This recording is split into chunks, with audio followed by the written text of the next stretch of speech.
Megan, did you ever imagine you would return home to San Antonio after your freshman season a national champion? No, that was not on my vision board.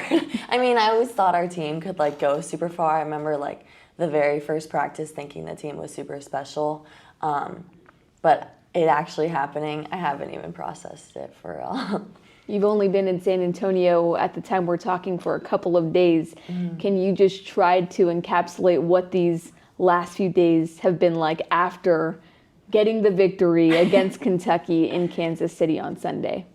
Oh my gosh. I mean, I look on my phone and it's like blown up and my phone is like glitching every time I try to type something and I'm like, wow, it's like so surreal. And my parents haven't stopped watching the game. I mean, it's been on repeat in our living room for like 6 times. I'm like, and we won the national champ. I'm like, oh, it's super cool. But me and my friends just like staying present in the moment and being home is super nice, but it's so crazy. That national tournament was crazy. I mean, the way that you guys as a team locked in, I feel like the turning point was definitely the Nebraska game, and you'll have to tell me if you agree, 100%. But the Nebraska game felt like a national championship within itself. At what point in the tournament, if there was one, did you feel like, okay, we are just playing on another level right now? I remember going to Nebraska and like, well, I remember being seated and us watching the like selection show and us seeing Louisville and Nebraska back to back, and we were all like dang, like this is the hardest route we could have gone, and it's like, well, maybe it's not our year. But then we go to Nebraska, we play Louisville, and it was a complete like flip. Like we've lost the first 2 sets, and I was like, but then it was like whenever they saw that paper and it was like something good is about to happen, I think that's whenever it switched and we were on a whole different level, like realizing that we can do it. And our team is so special. Like we had all the pieces to do it. So describe more of what that something good paper was. I remember Logan talked about it in an interview, but it was actually the Louisville coach's piece of paper. It was like his good luck thing, but he left it on our side where the challenge card is, and it said something good is about to happen, and it was in the second set or third set. They saw it, and it was just like flipped it. It was like, something good is about to happen. I mean, what are the odds of that? There's been a handful of mottos that you guys have lived by, why not us being one of them. And I know Logan Lednicki, your teammate, said it was one of her boyfriend and one of your other teammates' boyfriends that came up with it. Talk about how that inspired you guys as a 3 seed. Like you said, having to face 3 number 1 seeds in the path to the national championship. I mean, why not A&M? I know. It was so cool. That saying stays close to my heart because it's like everyone was telling us that it wasn't going to be us. Like they would be like, we're going to beat Louisville. You're going to get swept by Nebraska. And then it was like, we beat Nebraska. Oh, you're going to get swept by Pitt. And it was like, how many times do we have to beat people for it to be like, why can't it be us? You know? So it was just super cool to like watch all of it play out and see social media just like light up. So crazy, but yeah. So for you as a freshman, obviously your teammates, a handful of them will be Texas A&M legends forever. They were born into Texas A&M athletics.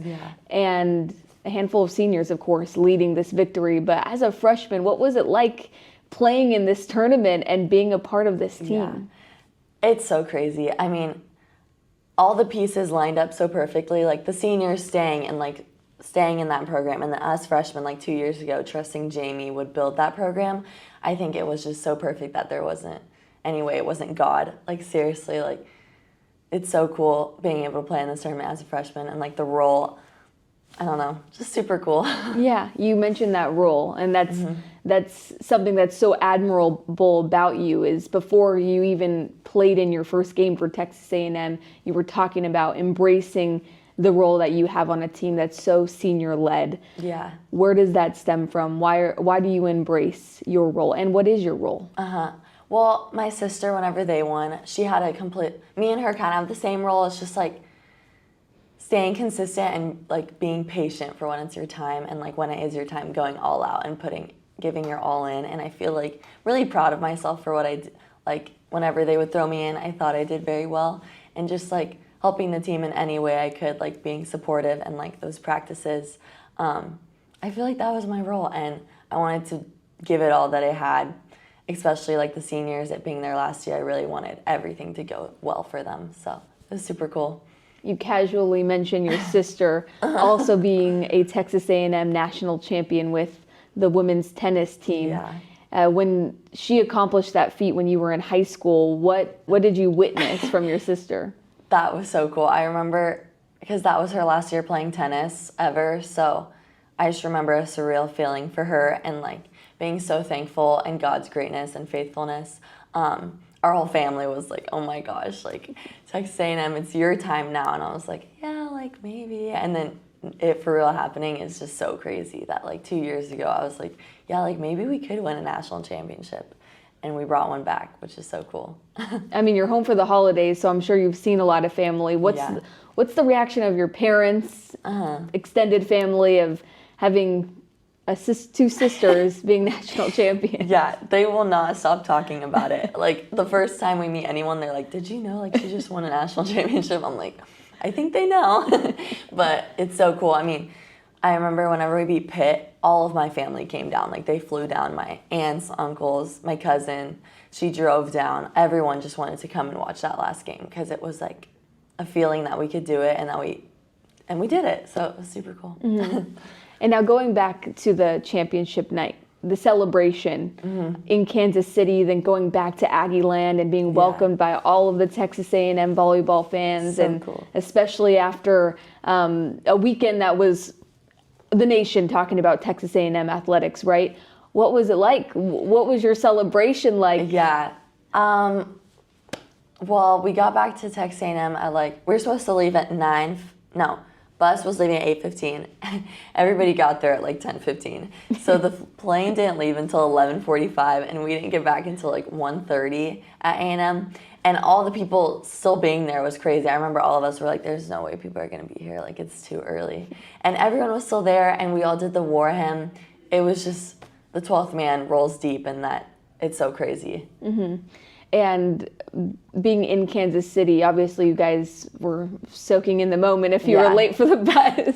Yeah. But what did you say to some of the seniors, and what did they say to you about what you meant to them and vice versa? Yeah, I remember being at Reed whenever we were saying our goodbyes to each other, because Jamie, he was like, this is the last time y'all be all together in a room like this. And that was so sad. All of us were and then me and Logan just started bawling our eyes out when we were hugging, and she was just like, I'm so proud of you, and I'm so proud of her, and she's gonna go do amazing things. And it's just me, her, Ava, and Addie just kind of had a sister relationship. We kind of see each other. She kind of sees her and me, if that makes sense, and Ava sees her and Addie. So it's been super cool to watch them just go do amazing things. And then me and Addie are next, so cool. Absolutely. Yeah, next up, with Logan, she obviously being such a staple of the program, I know you haven't had a whole lot of time to reflect, but moving forward, what have you been able to learn about what it takes to be a champion, what it takes to be an Aggie? I mean, all of the seniors, Afena, all of them, just hard workers. Kendall, her medical retirement last year, completely hard work throughout every single second of the day. You have to give it your all, and just watching that and being able to do that with them, seriously, it takes all you have, and staying humble through it all. I think that's what it takes, truly. Yeah. Did you have a welcome to Division I athletics moment this year? I remember in spring, whenever I got there, I was so nervous to hit a ball. I was like, oh my gosh, this is so surreal. But I don't think I really had a welcome to college. I mean, Nebraska, but that wasn't really my welcome to college. I mean, that was just a crazy environment to play in. Never, ever played in that environment. And that was super cool. But yeah, I mean, especially playing in Nebraska in such a high-stakes game, and then the last set battling. I mean, it went up to 31, 32 points. Yeah, the fourth set, yeah. Crazy. That was super cool. Is that probably the most memorable moment, aside from just winning? Do you have a most memorable moment of this tournament? Definitely Nebraska. Or probably the first game, whenever Taylor served 2 aces in a row. All of us were so happy for her. But probably Nebraska. That was a hostile environment. Super cool. And then against Kentucky in the national championship, the slow start that everyone talked about that you guys battled back, and facing one seed, you knew you were going to face some elite competition like yourselves. So is there a moment that you remember being down in that first set? Someone said something, or just the way that you guys responded? Yeah. I think we all knew we could do it, and it was like a slow start because we were all just like shocked. We're here, and it was like playing Pitt didn't feel the same as playing Kentucky because I don't know why. It was just like, yes, it was Final Four and like going to the national championship, but that was the national championship, and that felt, all of us were kind of just like super nervous still, I think, and just settling in and staying grounded. Jamie had so much faith in us, and like the pre-talk before the game, I think helped all of us just remember that we're here, we prepared for this moment, and we're built for this, honestly. Yeah, your head coach, Jamie Morrison, the AVCA National Coach of the Year. What can you say about him and what he was able to do in such a short amount of time for this program? He deserves it, honestly. Like, the way he speaks about us and the way he celebrates us is so cool. I think I've never had a coach like that. Well, I have, but like he's just so like in the moment and helps us mentally and physically, like just all believes in us and everything we do. So I think it's just super cool. I think he deserves it. He's worked super hard, and the way he's been able to flip the program around, so cool to watch. Mm-hmm. So we talked your senior year of high school, a Cornerstone Christian alum, and I remember when I went to interview you guys, it was all about trying to chase that national one seed. I mean, you've been a part of only winning volleyball, feels like, for your entire life. Cornerstone, one of the best volleyball teams in the entire nation here in San Antonio. So to hail from that program, what does that mean to you? So much. I mean, looking back on it, Cornerstone was like the best thing, but biggest blessing. I mean, me and all my friends played there, so it was like playing on a team with my best friends that I've known since I was like 12, and that was super cool because it's like me, Kaya, all those people I played with since I was 12, and it was like the same thing on A&M, like Logan, Morgan, Ava, and Maddie all played with each other since they were 12. So it was cool to like see that translate over for them. And I mean, Cornerstone just helped me get in those big moments. So like when it was in college, I wasn't like shocked, and I knew how to like stay level-headed through those moments. And your former varsity head coach, Mike Carter, what did he say to you? I'm sure he's so proud of you for what you've accomplished. He has been texting me a lot. He's in Cabo right now, and he's just like celebrating me from Cabo.